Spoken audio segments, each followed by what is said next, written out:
Diolch, Marianne. Thank you so much.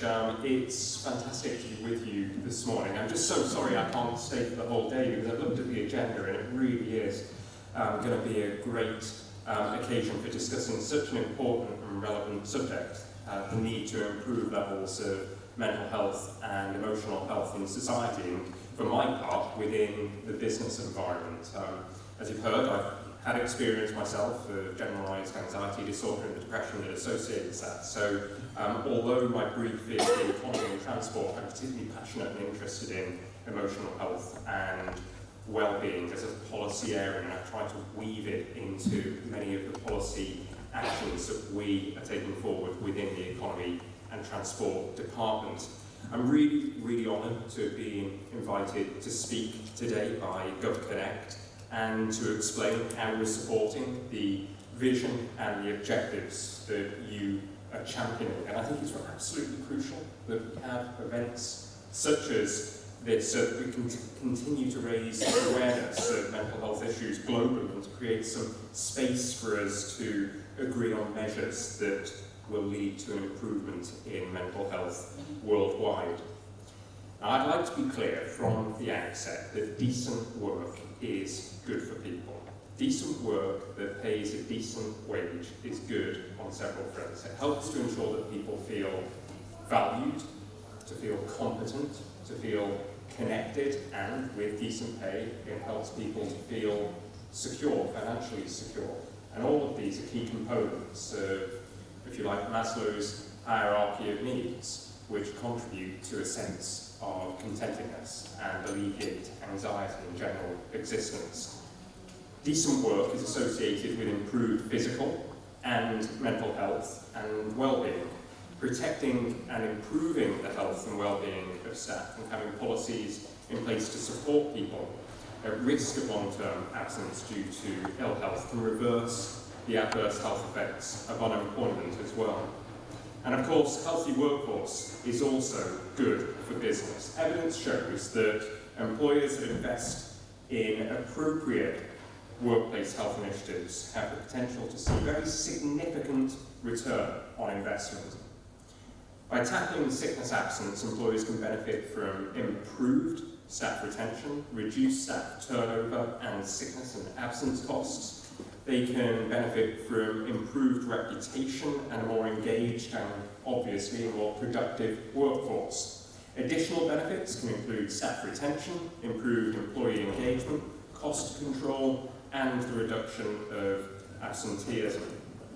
Ill health is also hugely expensive for the economy. Sickness absence costs UK businesses an estimated £29 billion each year. That's double the amount of money that the Welsh Government has in its annual budget. That is the cost to the UK business community every single year.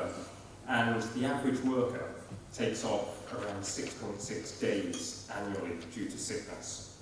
It's estimated that alcohol misuse alone accounts for more than 800,000 working days lost every single year. And in Wales, the physical inactivity costs amount to around about £314 million every single year. It's also estimated that if obesity rates continue to rise, the cost to society and the Welsh economy will be around £2.4 billion by 2050. A huge, huge cost that is avoidable. Common health problems are a very major cause of sickness absence and presenteeism, that is, people who are in work but are not well enough to work, which actually costs the economy more than sickness costs the economy. It is a huge challenge for businesses, the length and breadth of our country. Mild to moderate mental health problems and musculoskeletal conditions account for around about 50% of long-term absences. And these problems, which include anxiety, stress, depression, back and neck, increase in prevalence. But with the right support, most common health problems are compatible with work. And in fact, well-managed work can be therapeutic and part of the recovery from ill health. In the workplace, Alcohol and substance misuse damage health and obviously cost businesses in terms of competitiveness and productivity. But we recognise that it's not always easy for employers to raise these issues with their staff. Now, I'm here today in particular because of Healthy Working Wales. It's delivered by Public Health Wales, and it aims to improve health and wellbeing in the workplace. It aims to reduce the impact of ill health at work and also to encourage early return to work following illness. It gives support for all risk behaviours, including alcohol, physical activity or inactivity, nutrition and smoking. Reducing mental and musculoskeletal disorders, the two big themes of today's summit, are central to the Healthy Working Wales approach. Now, ensuring coherent join-up and support from employers is a key component of our approach within government going forward. These are key aims of the Welsh Government's Economic Action Plan and our Employability Plan. Officials from both our Health and Social Services and the Economy and Transport departments are working closely to develop and to deliver with our partners. And in recent years, this has included reference to and promotion of Healthy Working Wales as part of the health criteria of the economic contract. And partnership between Healthy Working Wales and Business Wales has been set out in a Memorandum of Understanding. I think it's just worth saying that for those of you who are unfamiliar with the economic contract, any business that approaches Welsh Government now for financial support is invited to and expected to sign up to an economic contract, a something for something contract between the government and business. Now, within the contract, it's very simple. There are just 4 points to the criteria, one of which includes a demonstration of how the business is improving the mental health of its workforce. I'm pleased to say that we're also successfully building bridges and strengthening collaborative programmes of action with central government delivery bodies, including the Department for Work and Pensions, and with our summit partners here today, the UK Health and Safety Executive. Moving forward, we're getting a better picture of what businesses really want, and results of the Public Health Wales survey of 700 employers this spring show high levels of agreement that employee health and wellbeing affects productivity. But 2/5 of SMEs still have no mechanisms to support staff on sickness. The research also pointed to the need to review further occupational health capacity in Wales in the context of other policy developments, including reform of the Fit Note and the Fit for Work initiatives. While it's appropriate for employers to take responsibility for managing sickness absence, their success in doing so obviously depends on professional support, which is often unavailable to SMEs. Well, how have we been doing in Wales, and what do the statistics and recent trends tell us?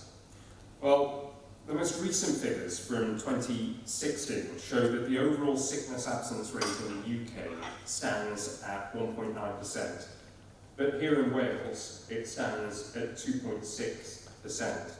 The groups who experienced the highest rates of sickness across the UK were women, older workers, and workers living here in Wales and in Scotland. Work-related musculoskeletal disorders have a huge impact. The latest estimates show that in the UK around 6.6 million working days were lost due to these disorders, an average of 14 days lost for each case. Now, this equates to 24% of all working days lost due to work-related ill health. Work-related stress, anxiety and depression also take a huge toll and show signs of increasing in recent years. Long-term chronic conditions, rates of self-reported, long-standing and limiting illness are markedly higher in Wales and in Scotland than in England. More than 1 in 4 adults in Wales reported having a limiting life-standing condition, compared with around 1 in 5 people in England.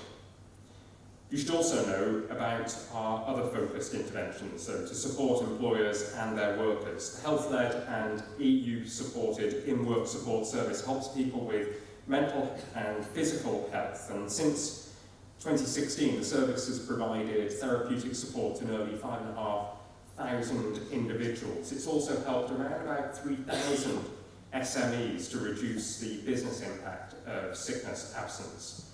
Back in November 2018, I announced an additional £9.4 million of EU and Welsh Government funding to continue this vitally important service to December 2022.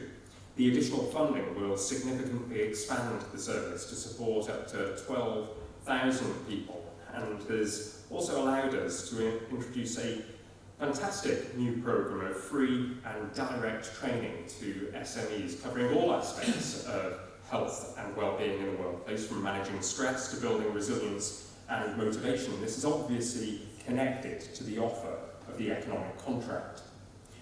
Our out-of-work peer mentoring service, which is unique within the UK, is supporting over 14,000 long-term unemployed and economically inactive people across Wales in their recovery from issues such as poor mental health or substance misuse, and helping them to rebuild their lives through employment. We're testing some of the most promising new and innovative approaches to employment support as well. For example, the Betsy Cadwallaty University Health Board are undertaking a program in which employment support for people with mental health conditions become an integrated part of their healthcare.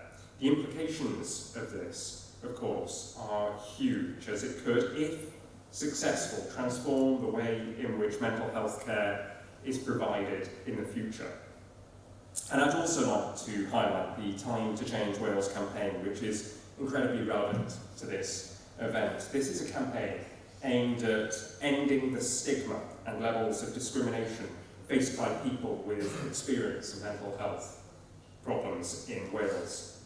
Its central aim is to challenge and change negative attitudes and behaviours towards mental health problems. One aspect of the programme that I really admire is the Time to Change Wales organisational pledge, a public declaration that an organisation wants to step up and tackle mental health stigma and discrimination. By signing the pledge, you must produce an action plan setting out what you are doing.